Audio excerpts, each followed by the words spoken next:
En esta ocasión te presento la continuación de la saga de videos sobre cuadriláteros. Esta videoclase corresponde al episodio 3 de esta temporada 4, que se refiere al teorema del área del trapecio, una demostración exhaustiva, una demostración paso a paso. Lo primero es, ¿qué es el teorema del trapecio? ¿Qué establece el teorema del trapecio? ¿Cuál es la propiedad que se describe?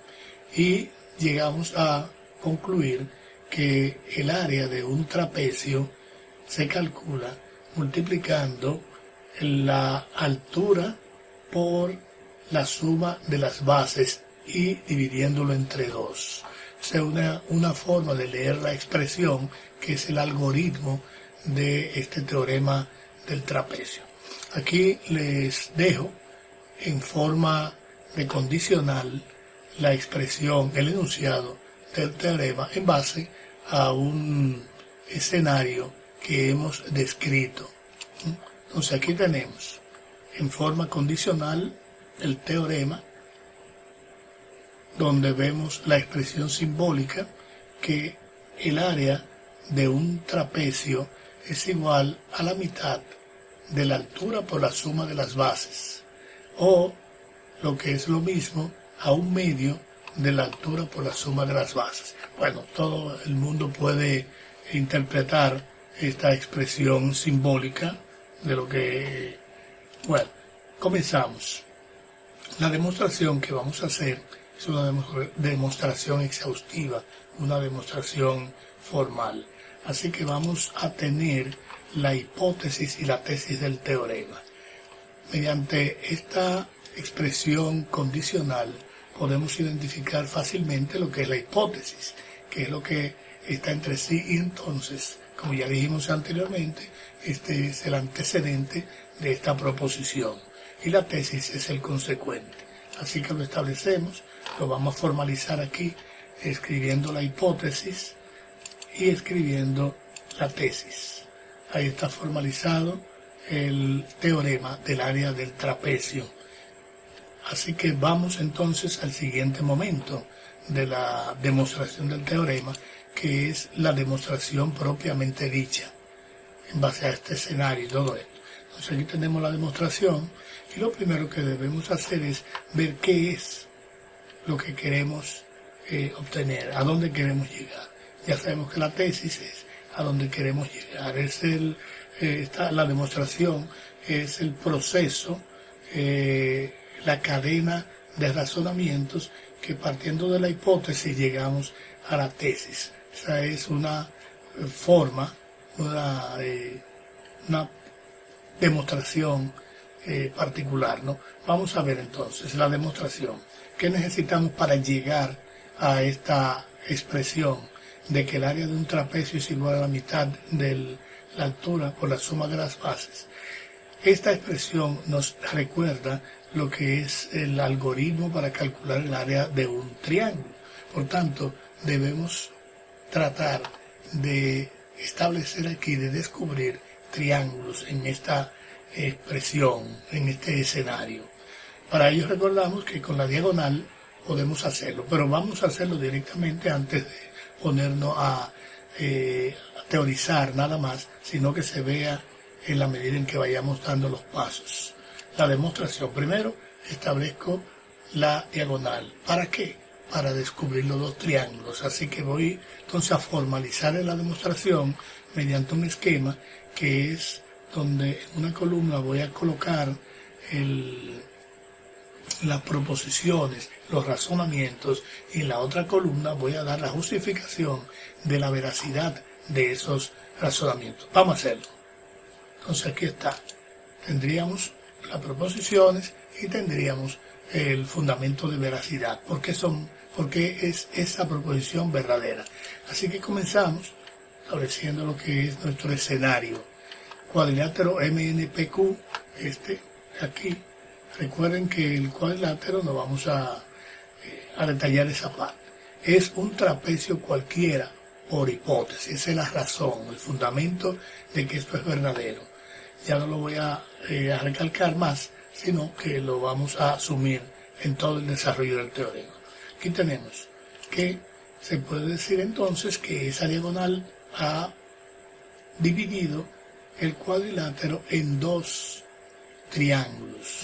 Y eso es por la definición de diagonal, trazo la diagonal y ahora por la definición de partición yo puedo ver que en esta figura hay dos triángulos, ¿no?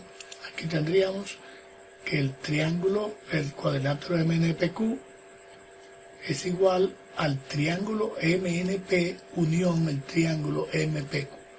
Aquí está, lo voy a colorear, este triángulo. Esta es la propiedad de la diagonal de un cuadrilátero, que dice esa propiedad que la diagonal de un cuadrilátero produce una partición en dos triángulos. Vamos a identificar, ahí está coloreado, el área del triángulo MNP, que es donde yo quiero llegar, y el área del triángulo MPQ, porque la tesis hacia eso es que me está llamando, a que yo hable de áreas.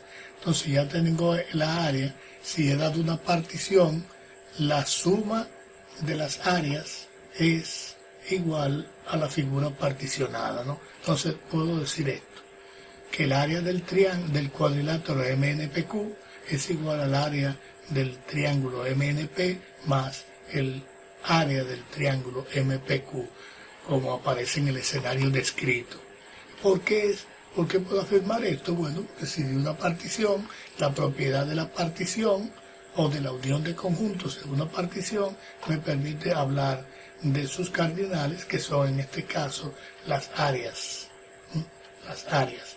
Así que voy a tomar ahora, ya partiendo de aquí, ya prácticamente he llegado a la tesis del teorema.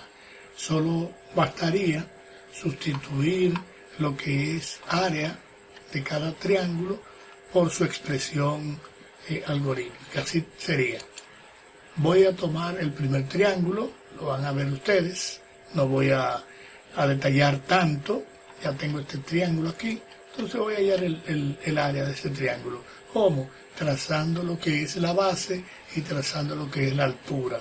Entonces, trazo la altura, que es el segmento TP, que le llamo H por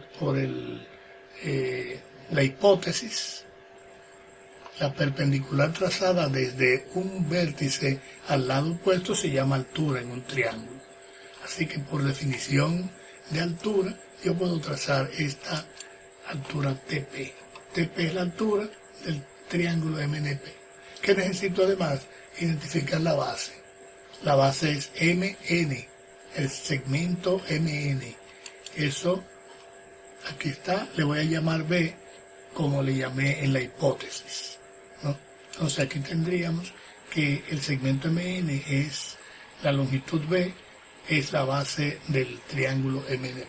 Si ya tengo esto, ahora puedo yo hablar de lo que es el área del triángulo.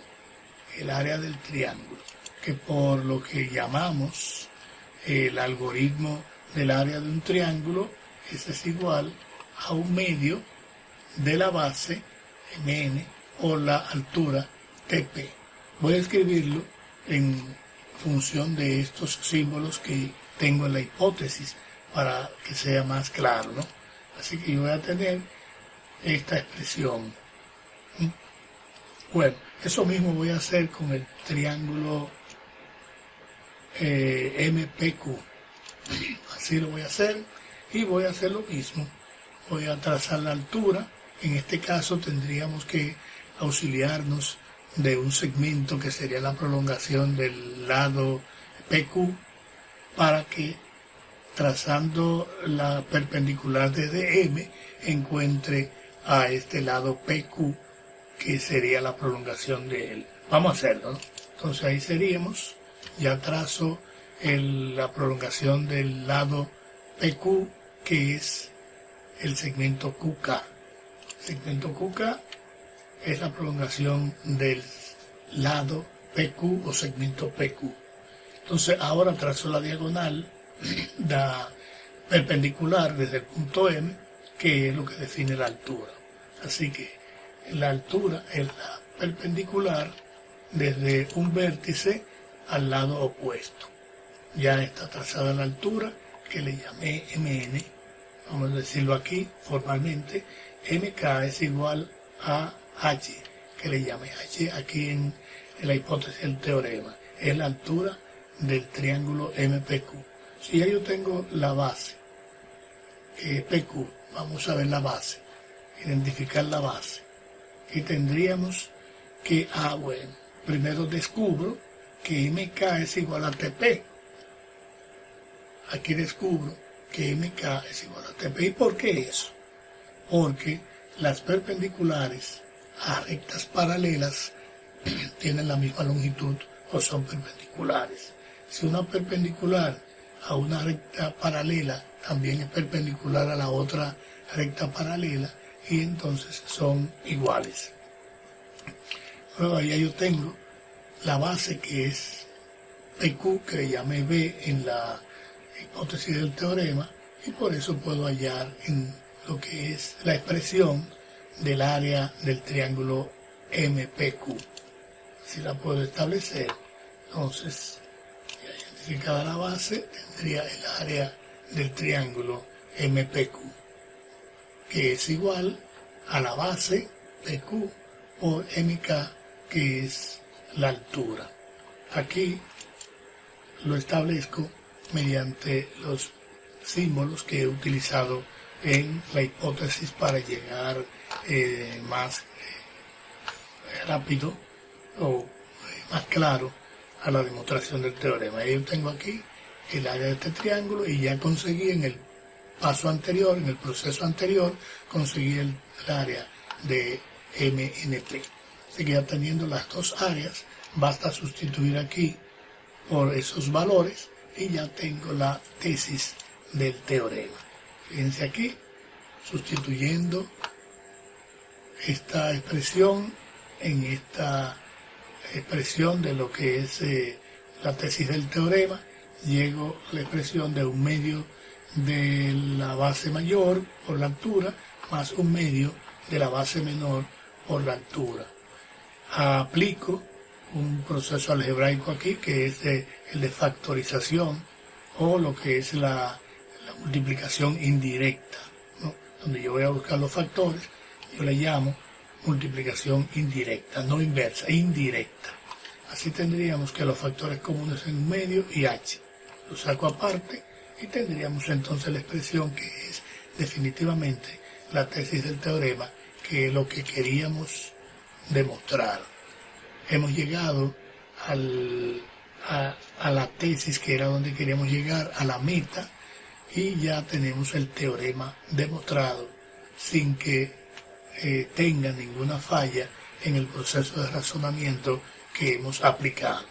Vamos a ver esta de manera formal para que ustedes la tengan, ya que le dijimos que es paso a paso, y ahí está de manera formal cada uno de los pasos que dimos y su respectiva justificación, tanto la parte 1 como la parte 2 que dimos, y llegamos a esta justificación, y esa es la demostración paso a paso exhaustiva del teorema del área del trapecio, que establece que el área de un trapecio se calcula multiplicando la altura por la semisuma de las bases del trapecio.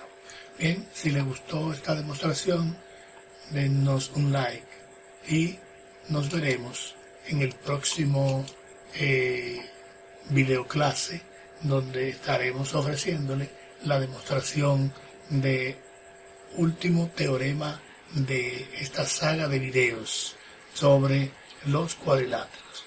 Hemos presentado teorema del área del trapecio. Próximamente vamos a ver teorema de los ángulos internos de un cuadrilátero, un teorema sencillo que lo veremos en el próximo video.